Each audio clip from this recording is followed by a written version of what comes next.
I'm here at the Lane Museum in a 1954 Panhard Dyna Z. Welcome to Jason Drives. Oh, the shifter on this thing. Damn it. Oh no, don't die. Crap. I wanted to do this particular car because I think it's kind of an underappreciated gem. It's a 1954 Panhard Dyna Z, an interesting little French car that gets kind of overshadowed by a lot of the other cars around it, which is a shame because it's actually crammed full of really forward-thinking and advanced ideas. One of the fascinating things about this car is that it's made of aluminum, almost exclusively aluminum for the whole body. That kept everything really light, which is good because the Panhard Dyna Z only uses a flat twin engine. That engine, though, actually makes 40 to 50 horsepower, which if you think about it is kind of amazing. Volkswagen Beetles, for example, weren't making 50 horsepower until the late 1960s, 67 or so, when they went to a 1500cc engine. So even though this was a car of the 50s, and it has that kind of jelly mold curved, kind of bulbous look like a lot of 50s cars, it doesn't have that kind of Baroque, overdone quality of so many 50s cars. Yes, it's got plenty of chrome detailing, but it's not too much. And the way that they do the details for so many little things is really clever and really ahead of its time. Like, look at this door handle, for example. It sits flush with this molding right here, and the way you open it is you push on this little part out here, and you get the handle, and then you pull it open.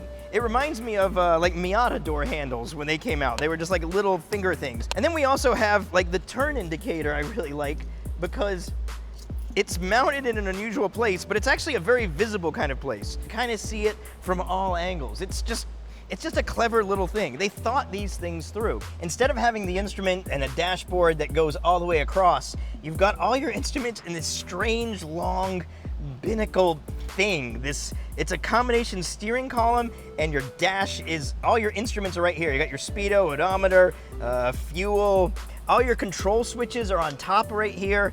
You've got your indicators, your pull knobs are here, you've got a choke here, your starter's down here, and then the 4 on the tree shifter is over here. So these were some really advanced ideas that they were doing.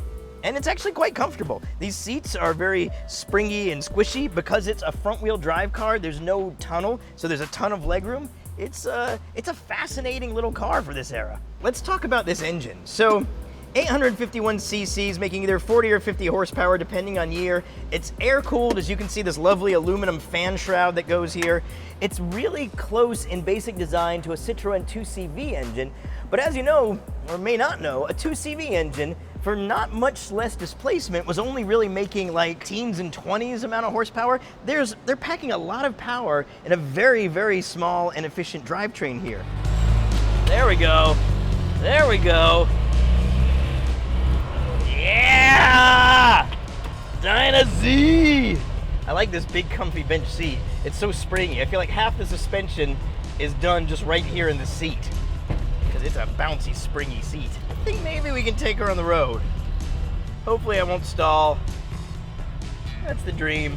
Again, I think back in its heyday, I think this thing would be completely comfortable. 50 horsepower in a car that weighs what this car weighs from 1954 is downright sporty. This thing is impressive. And I want to keep reminding you of that just because, you know, this guy's past its prime, but it's still impressive. Oh, there's first. I found first. Ha ha ha. Yes. Let's see if I can stay in first all the way to the light. I'm gonna have to go to second. There we go. Oh, yeah. I do love these little indicators. As a taillight fetishist, this has all kinds of interesting taillight solutions. Like in the back, you've got the indicators on the fenders, and then the brake lights are on the little bar over the license plate. It's a lot of interesting taillight choices being made in this car. Maybe I can get into first. That would be exciting. Why is first so hard? There's second. Should be just straight. Oh, is that it? Yes, there we go. This is the only car I've ever been in where the speedo doesn't have a needle. It has a little circle. I don't know if it's better. It's a little different, and it's kind of fun. You got a little circle that kind of tells you your speed. Honestly, if this thing was tuned right, I would have no problem driving this in modern traffic. Light, nimble. I can feel that when it's running the way it's supposed to run, it would also actually be kind of quick. I don't care, I love it. Even in this kind of in this kind of crappy state, it's still an incredibly charming little car. Brakes are actually pretty good, considering. And it doesn't really want to idle. Come on, come on, no, no, no, no, no, no, no. No dying. Good, at an intersection, that's good.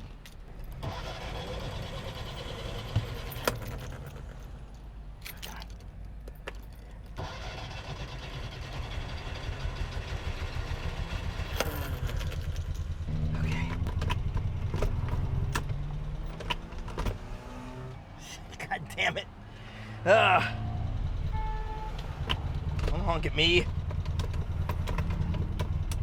Hell, you're Panhard. Don't die. So the Panhard didn't quite make it back, which is a shame because the Lane Museum is like literally right over there, but there's a hill and it just stopped wanting to actually drive. But even with it stranding me, I'm still very charmed and impressed by the Dyna Z. This Panhard is still a fascinating car, but you know what? It's a car from the 50s that's been sitting forever, so I guess I'm just happy I got to drive it at all. It would have been nice if it made it back though, I think.